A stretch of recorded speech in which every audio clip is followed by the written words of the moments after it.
Assalamualaikum warahmatullahi wabarakatuh. Rekan pemuda Muhammadiyah semua, jumpa lagi di Pemudamu Podcast.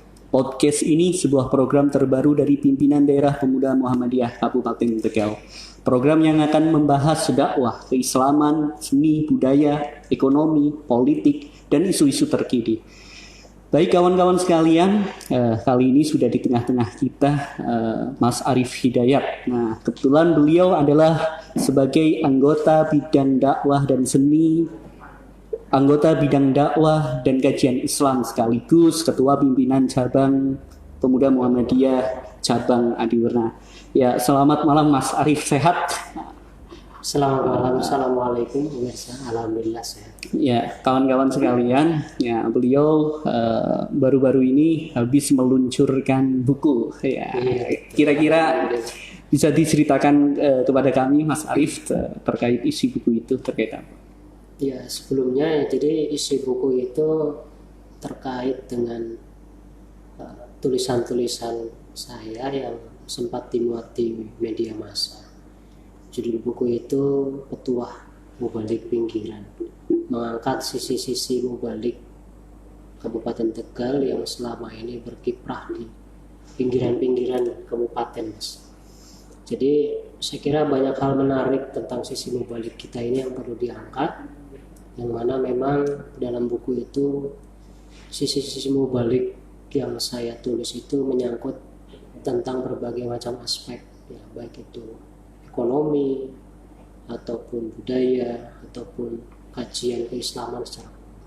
Wah, luar biasa kawan-kawan, yang kira-kira yang membutuhkan buku ini bisa hubungi kami lah kayak gitu. Ya, Mas Arief, kita kebetulan Ramadan ini berbeda dengan Ramadan yang sebelum-sebelumnya. WHO sudah menetapkan bahwa virus corona ini adalah sebuah pandemi global. Artinya tidak di luar negeri saja, tetapi termasuk di Indonesia ini, wabah ini menjadi sebuah musibah terbesar umat pada dekade kali ini. Kira-kira untuk pandangan Mas Arief terkait status yang diberikan oleh WHO terkait ini sudah masuk pandemi global, artinya ini bukan perkara yang remeh-temeh, Mas Arief. Gimana menurut Mas Arief dalam menanggapi situasi yang sudah ditetapkan oleh WHO ini? Bencana yang ada sekitar sekarang kita, bencana yang ada di kita sekarang ini adalah disebut dengan pandemi, ya. Jadi pandemi itu secara definisi kan artinya wabah yang merebak di suatu tempat. Wabah yang merebak di suatu tempat dengan artinya lintas geografis. Iya, betul.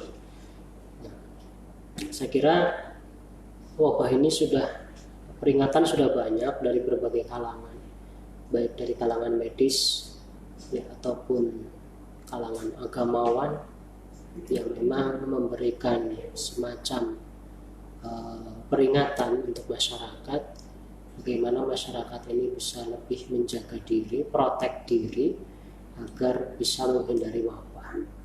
Kalau dari medis, ya, ada semacam himbauan-himbauan bagaimana kita berperilaku hidup lebih sehat lagi dan lain-lain.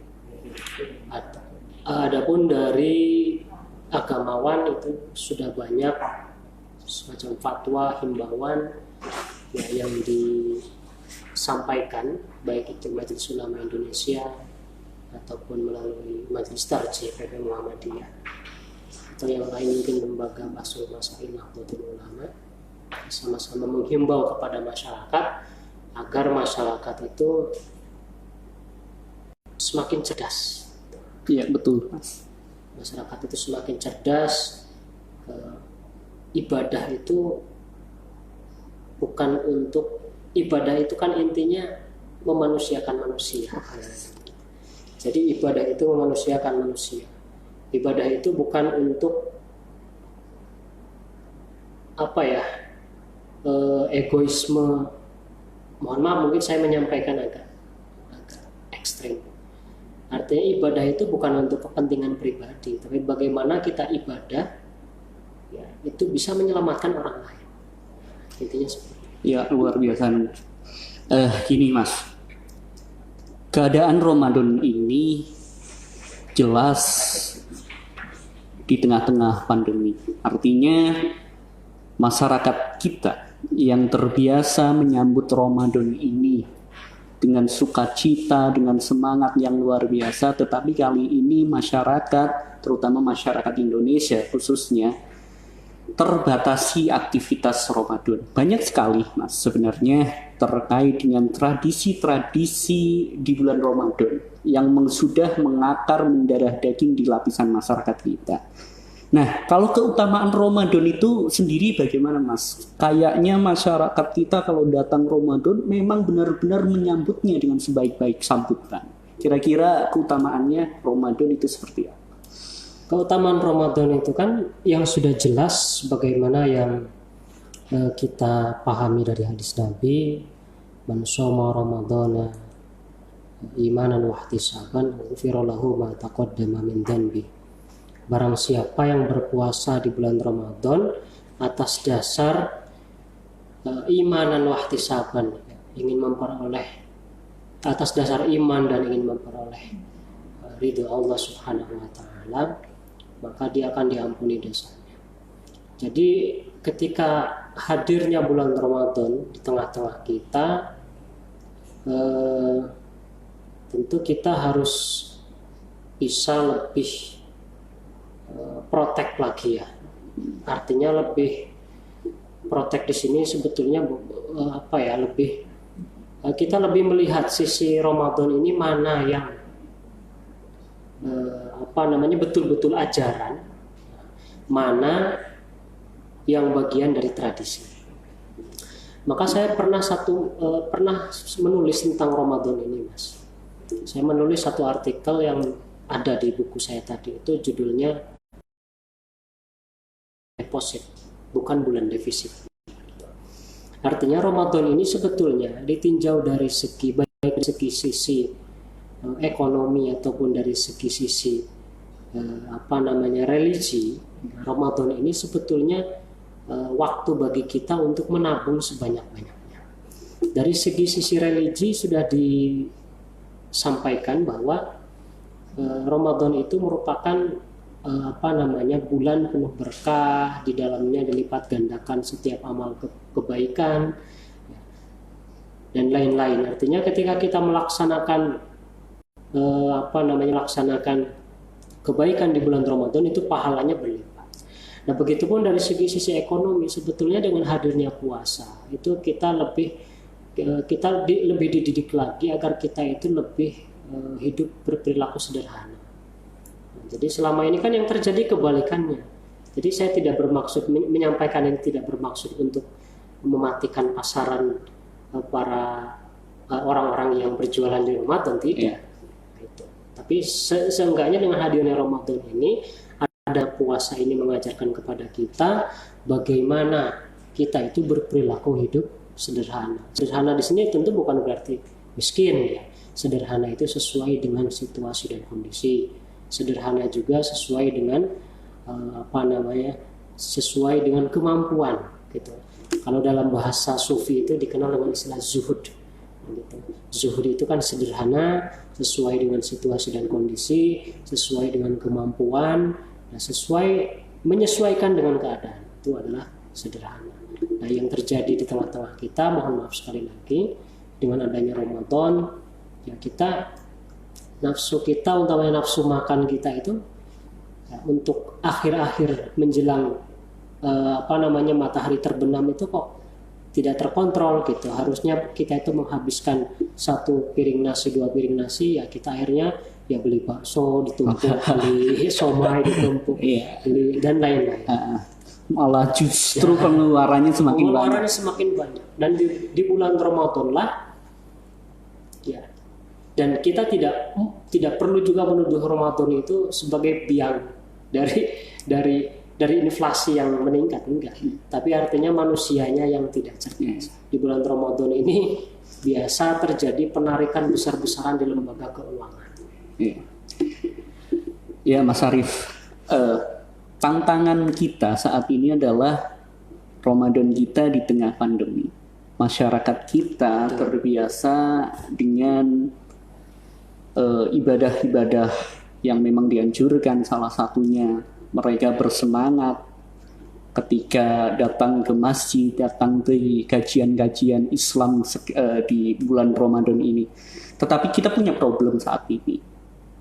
Ketika pemerintah di medis memberikan gambaran-gambaran, salah satunya yaitu masyarakat untuk menghindari kerumunan, ini juga akan berdampak kepada kehidupan sosial umat Islam itu sendiri. Salah satunya yaitu tentang cara dia beribadah. Nah, kira-kira apakah problem-problem seperti ini Mas bisa dilihat dalam kacamata fikih itu bagaimana? Jadi sebelum menginjak ke pembahasan tadi, mungkin perlu disampaikan sebagai pengantar ya.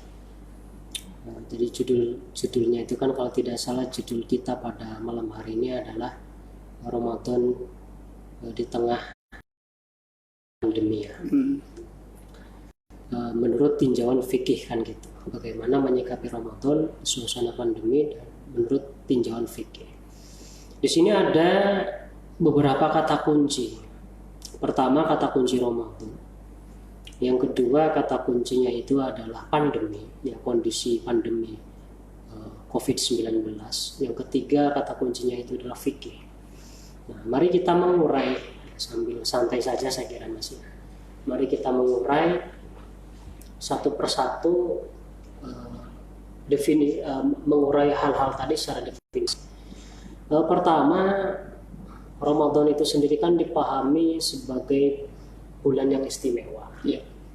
Dimana sekali lagi yang sudah disampaikan di muka tadi bahwa setiap amal perbuatan baik di bulan Ramadan ini itu menurut ajaran Islam pahalanya dilipat gandakan. Ya, betul sekali. Bukan hanya tidak hanya 2-3 tapi asyru amsalihah. Jadi minimal 10 kebaikan. Ya. Jadi di bulan Ramadan ini pahala itu minimal 10 kali kebaikan. Kita mengerjakan apapun diganjar 10 kali itu minimal. Nah, maka karena Ramadan ini bulan yang istimewa, artinya banyak bonus di dalamnya, otomatis bagi kita pun sebagai umat Islam ya di satu sisi termotivasi untuk melakukan ibadah-ibadah baik yang sifatnya wajib ataupun sunnah. Yang sifatnya wajib seperti puasa di siang hari itu tentu wajib ya Mas. Yang kedua mungkin nanti mendekati hari raya itu ada zakat fitrah. Di satu sisi juga ada amalan-amalan nawafil, amalan-amalan nafilah keutamaan yang tidak wajib akan tetapi sangat dianjurkan. Seperti ya, sholat malam di malam harinya itu kita melakukan sholat malam yang dinamakan dengan tarawih lah kalau istilah kita. Dianjurkan memperbanyak sedekah juga dianjurkan, memperbanyak sholawat, zikir juga dianjurkan. Nah, tentu sekali lagi kegiatan-kegiatan seperti ini, kegiatan ibadah seperti ini menjadi spesial di bulan Ramadan. Maka masyarakat sekali lagi kan sangat antusias di Indonesia ini. Baik yang memang sifatnya wajib ataupun yang sunnah bahkan dikemas dalam bentuk budaya. Nah, itu pertama kita memahami Ramadan itu sebagai bulan spesial. Ya, jadi di dalamnya melakukan ibadah baik yang wajib ataupun sunnah. Nah, yang kedua kata kunci yang ya dinilai lebih di satu sisi kondisi yang ada itu tidak memungkinkan untuk itu semua. Nah, karena kondisi musibah yang ada sekarang ini kan artinya COVID-19 ini fikih Muhammadiyah di suasana fikih Muhammadiyah untuk umat Islam, ya fikih dari Muhammadiyah ya yang diberikan untuk umat Islam. Bagaimana umat Islam menyikapi bulan Ramadan di suasana COVID-19. Barangkali itu ya. Sekarang kita akan belajar kembali bersama fikih itu sendiri apa sih? Ya. Ini di sini ini menarik nanti, karena kan nanti ada orang ada yang dinilai dia taat. Nah kita di sisi lain kita akan mengupas fikih. Bahasan kita. Kalau masuk ke surat edaran pimpinan pusat Muhammadiyah, maka kita juga akan menelisik tentang fatwa-fatwa majelis tarjih. Sebenarnya ketika dalam keadaan seperti ini, warga Muhammadiyah cara menanggapi sebuah fatwa itu bagaimana? Karena sebagian juga ada yang mengikuti fatwa, ada juga yang mengikuti pendapat yang lain. Padahal di tengah-tengah masyarakat yang luar biasa. Nah, tetapi kadang kita juga melupakan lapisan masyarakat ahli dalam hal ini, terutama para ulama, para dokter. Nah, khususnya warga Muhammadiyah dalam menanggapi sebuah fatwa-fatwa yang beredar, salah satunya yaitu fatwa majelis tarjih. Itu seidealnya itu bagaimana? Sebelum kita membahas lebih jauh, sekali lagi kita akan mengupas fikih. Jadi fikih Muhammadiyah. Jadi fikih itu apa sih artinya? Fikih itu kan secara bahasa al-fahmu. Jadi fikih secara bahasa itu artinya al-fahmu, artinya pemahaman. Kalau saya misalkan mengatakan Mas Zikin ya, mengenal apel ya, mengenal apel. Saya pun mengenal apel. Apel ini satu objek yang sama-sama kita ketahui. Tapi ketika Mas Zikin ditanya oleh orang, Mas Zikin, apel itu rasanya seperti apa? Otomatis Mas Zikin akan menerangkan rasa apel itu sesuai dengan pemahamannya, pengalamannya. Oh, apel itu rasanya manis, kadang menyegarkan, dan lain-lain. Nah, ketika saya ditanya, Mas Arif, apel itu rasanya seperti apa? Mungkin saya akan mengatakan manis, tapi di sisi lain saya akan mengatakan hal-hal yang mungkin agak berbeda. Oh, apel itu kayaknya seger-seger gimana gitu. Dibanding anggur ya kadang seger apel. Artinya pemahaman itu ya satu objek yang sama tapi pemahaman yang berbeda. Nah, begitupun dengan fikih. Jadi fikih itu adalah pemahaman kita terhadap teks. Objeknya sama, Al-Quran dan Sunnah, tapi pemahamannya berbeda. Nah, itu menurut bahasa. Sedangkan fikih menurut istilah itu al-ilmu bi ahkami syar'iyyatin lati tariquha bil ijtihad. Ya, yang kita bisa sederhanakan, ilmu yang berkaitan dengan hukum-hukum syariah, ilmu yang berkaitan tentang hukum-hukum syariah, yang mana ya, cara memproduk ilmu itu, cara menghasilkan hukum, cara menghasilkan hukum syariah itu adalah dengan cara ijtihad. Nah, ijtihad. Ada istilah ijtihad di sini. Ijtihad itu apa?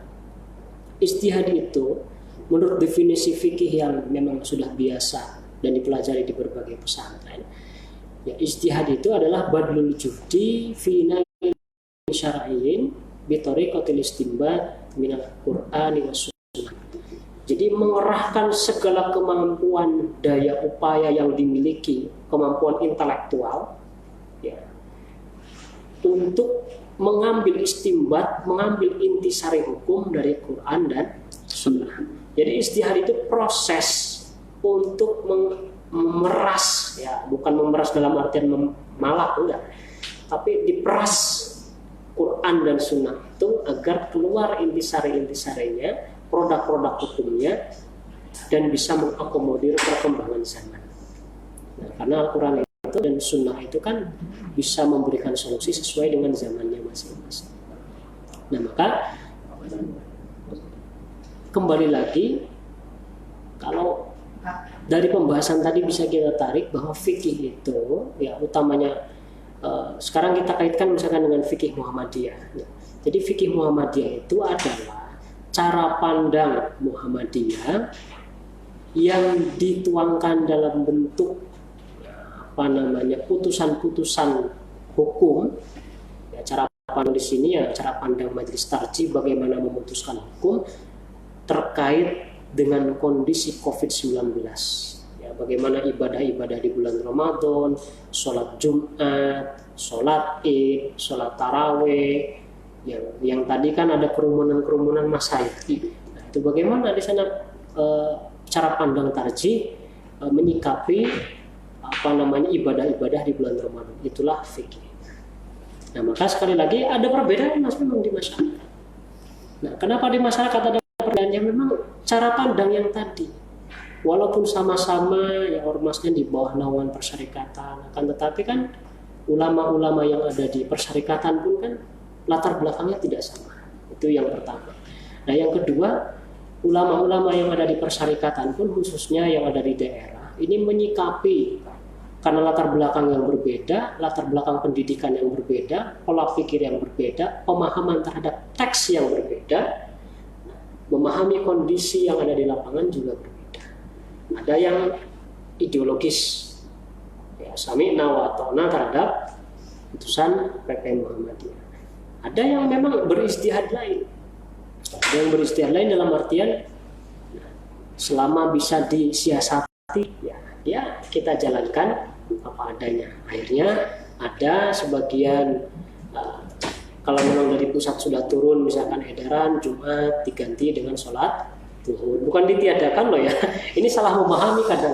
Jadi tidak mentiadakan Jumat, tapi sholat Jumat diganti dengan sholat zuhur, sholat tarawih di rumah masing-masing dan lain-lain. Tapi ada juga pemahaman sebagian segelintir beberapa mubalik Muhammadiyah yang mengambil posisi ya kita sholat Jumat di masjid, tetap tarawih di masjid dengan siasat bagaimana caranya ya agar protokol ya ataupun bukan protokol proses untuk menghindari COVID-19 yang sudah dihimbaukan oleh pemerintah itu bisa dijalankan, seperti mungkin sebelum sholat cuci tangan dulu, pakai hand sanitizer dulu dan lain-lain. Iya. Gini Mas, kita kenal dalam putusan-putusan majelis tarjih memang diambil dari ijtihad jama'i. Artinya pengambilan keputusan-keputusan yang nanti produknya adalah produk fikih itu diputuskan tidak oleh satu orang. Artinya ulama-ulama Muhammadiyah, ulama-ulama tarjih berkumpul. Nah, artinya secara analisa saya berarti fikih yang dikeluarkan oleh majelis tarjih sudah melalui proses yang panjang. Tentunya tidak hanya satu orang. Nah, artinya tingkat kesalahan itu mungkin bisa diminimalisir. Lah sementara kalau kita masih berdebat dengan cocok atau tidak cocok dengan fatwa majelis tarjih, ini kan sesuatu yang memang menurut saya tidak terlalu nyaman dalam tatanan masyarakat. Lah kira-kira dengan sudah munculnya fatwa tarjih itu, warga Muhammadiyah harusnya. Ya, terima kasih, ini pertanyaan yang menarik, menggelitik, tapi sekaligus sepertinya menjebak. Ya, menurut saya seperti ini. Jadi memang idealnya, ya berbicara idealnya ya kita manut. Idealnya kita memang manut sepenuhnya terhadap putusan majelis tarjih. Sebagaimana yang ada di lampiran ini yang saya copy tadi. Nah, ini kan edaran pimpinan pusat Muhammadiyah nomor 3. Ini sudah merangkum. Sini ada pengantar dari Ketua PP Muhammadiyah, Bapak Profesor Dr. Haidar Nasir. Dia juga di dalamnya dihimpun berbagai macam keputusan terkait fatwa majelis tarjih di bulan Ramadan menyikapi COVID-19 ini, yang memang kita bisa lihat akhirnya itu ditandatangani langsung oleh Ketua Majelis Tarjih dan Tajdid Pimpinan Pusat Muhammadiyah, Bapak Profesor Dr. Hadi Syamsul Anwar. Artinya resmi. Ini edaran ini adalah edaran resmi yang cukup jelas bagi saya, dan sekali lagi idealnya memang kita sami'na wa ata'na.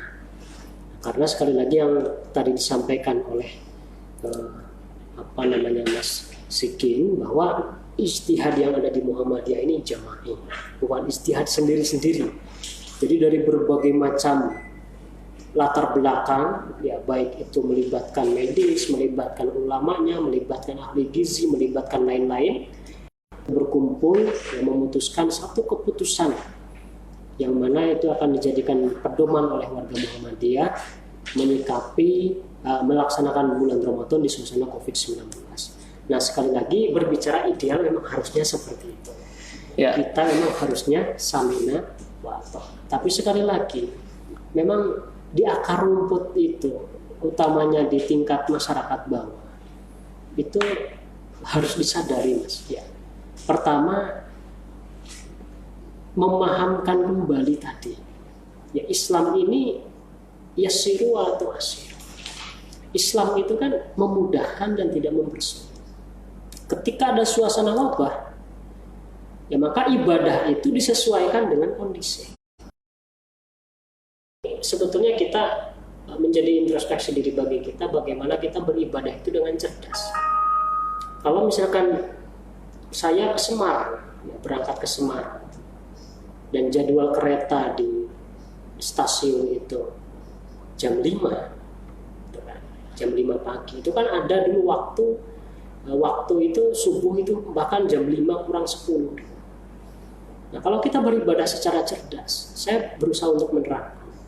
Gak mungkin kita sholat ya sebelum atau sholat pas pada waktu, misalkan pada waktu masuk subuh, misalkan jam berapa tadi, jam 5 kurang 10. Karena apa? Hati kita gak akan tenang. Ini kereta berangkat, belum yang ngantri dan lain-lain. Akhirnya yang saya ambil adalah saya wudu, saya masuk kereta dan saya sholat dalam kereta. Karena memang ada tuntunannya. Jadi agama ini sekali lagi mempermudah, tidak mempersulit. Begitupun dengan edaran fatwa tarjih yang sekarang sudah beredar, yang diberi kata pengantar oleh pimpinan pusat Muhammadiyah. Artinya ketika di sini ada salah satu kaidah yang dipakai oleh tarjih itu adalah darul mafasid muqaddam ala jalbil masalih. Artinya darul mafasid menghindari kerusakan, muqaddam ala jalbil masalih diutamakan daripada menciptakan masalah. COVID-19 ini sesuatu yang tidak terlihat. Ya, ada orang yang mengatakan ya, kita kan belum zona merah. Wilayah kita, utamanya Kabupaten Tegal, itu tidak. Ya, yang mengatakan bukan zona merah itu kan bukan akademisi, bukan juga dia medis, tapi medis semuanya sudah menghimbau dimanapun wilayahnya, khususnya di Kabupaten Tegal ini, ya, tidak bisa dikatakan merah dan zona merah, karena mobilitas warga Muhammadiyah, warga di Kabupaten Tegal ini kan luar biasa untuk kunjungan keluar kota. Nah, maka yang diambil kaidah yang diambil kaidah fikih yang diambil untuk kondisi seperti sekarang ini adalah kita menjauhi wajib bagi kita menjauhi kemudaratan, menjauhi kerusakan, itu lebih utama. Ya, artinya kaidah fikih darul mafasad aula min jalbi masalih ini kan bisa diterapkan dalam konteks misal beribadah. Ya. Misal saja sholat berjamaah, sebenarnya ini kan sesuatu yang memang bermaslahat bagi kita semuanya. Sholat tarawih berjamaah di masjid-masjid ini juga sangat bermanfaat bagi kita semuanya. Tetapi karena kita menelisik kaidah fikih ini, maka kaidah ini kan menerangkan bahwa menghilangkan sesuatu yang bersifat mudarat jauh lebih diutamakan ketimbang kita mengambil sebuah maslahat. Nah, problem kita adalah saat ini masyarakat masih menganggap amalan-amalan yang seperti ini, seperti sholat berjamaah, seperti tarawih berjamaah, itu jauh lebih baik. Ada keyakinan ketika kita tawakal kepada Allah Subhanahu Wa Taala secara berlebih, maka insya Allah kita akan selamat. Bagaimana tentang pemahaman seperti ini, kan? Nah, saya kira pemahaman seperti itu perlu diluruskan.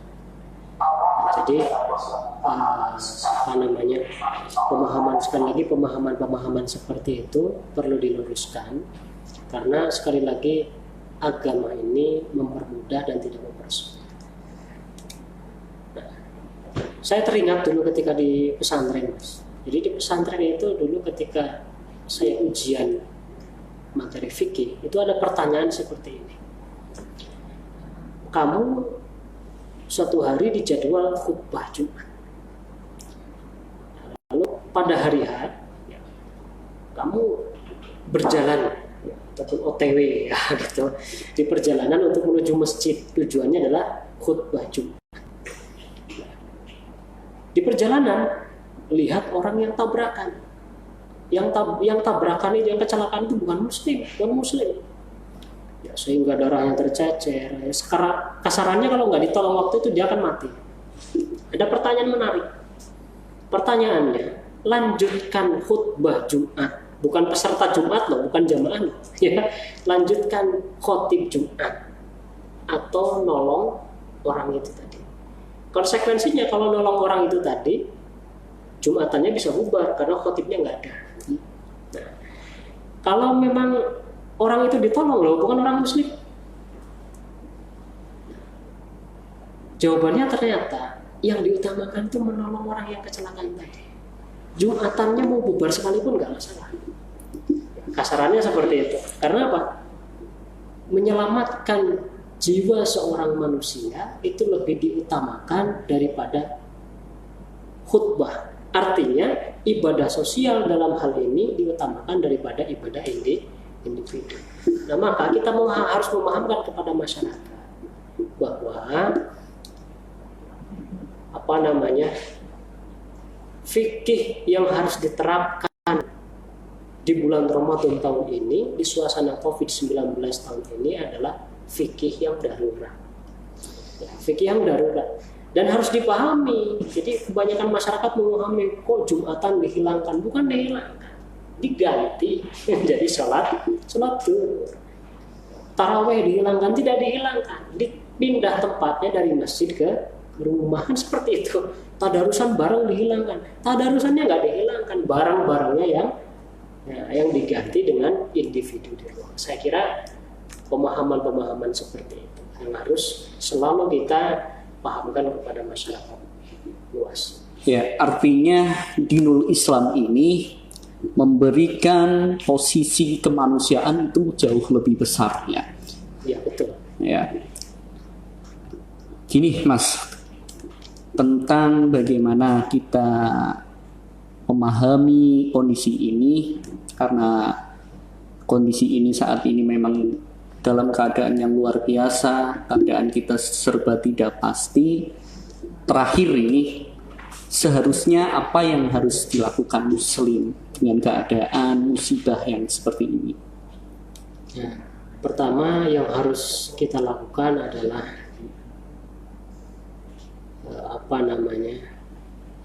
mendengarkan para ahli.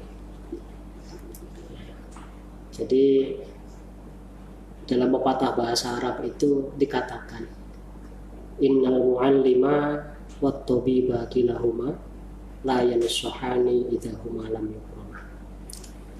Jadi sesungguhnya seorang mu'allim, seorang guru, seorang mubaligh, dan seorang tabib, seorang dokter, itu harus kita hormati. Petuah-petuahnya kita dengarkan, ya, anjuran-anjurannya kita taati. Karena apa? Karena kedua kelompok tadi, ya, apabila kita menaati keduanya, utamanya dalam kondisi suasana seperti ini, kita akan insya Allah selamat. Sudah ada fatwa dari agamawan, sudah ada himbauan dari medis. Nah, di sini dia dilanjutkan lagi, fakna bijahlika in jata mu'alliman wasbir bidaika in jafauta tabi. Ya, rasakanlah ikna itu, kalau kasarannya panganan gitu ya.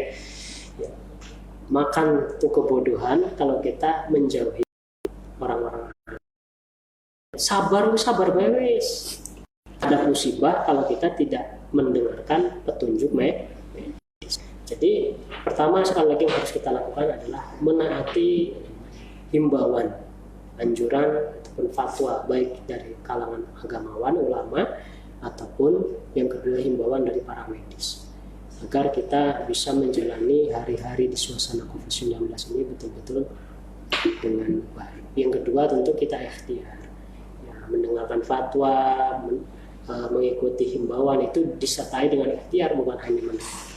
Ikhtiar sebisa mungkin, ya, ikhtiar agar hidup bersih, ya, ikhtiar agar lingkungan juga bersih, badan juga bersih.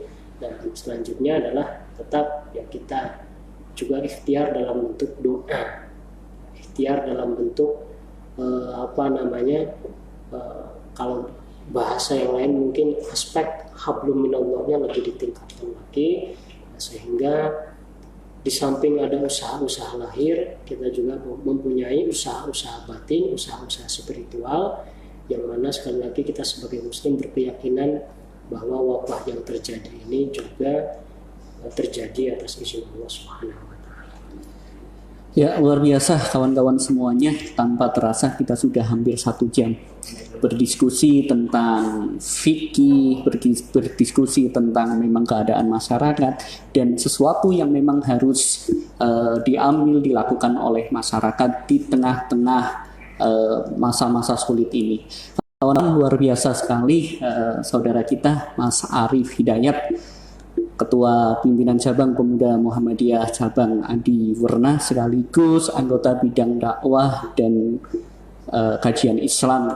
Nah, kapan-kapan mungkin kita bisa lanjut diskusi ini, Mas. Nah, sebagai poin terakhir, yaitu sebenarnya Islam memang memberikan sesuatu yang besar, memberikan sesuatu posisi yang besar tentang kemanusiaan itu. Bahkan dalam kaidah fikihnya, sesuatu yang untuk menolak sebuah kemudorotan itu jauh lebih diutamakan ketimbang mengambil sebuah kebaikan-kebaikan. Maka kawan-kawan sekalian, disinilah mari kita insyafi bersama bahwa kita saat ini adalah dalam keadaan yang tidak normal atau dalam keadaan yang darurat. Maka saya rasa dan kawan-kawan semuanya, setelah kita berdiskusi tadi, inti sarinya yaitu kita pahami keadaan ini sebagai keadaan yang darurat. Maka poin yang terpenting adalah saat ini bagaimana kita memahami anjuran para ahli yang sudah termuat dalam konteks-konteks maklumat ataupun yang termuat dalam putusan-putusan fikih itu sendiri. Ya, kami dari pimpinan daerah Pemuda Muhammadiyah Kabupaten Tegal mohon maaf yang sebesar-besarnya. 1 menit Mas Arif barangkali mau menutup closing ini.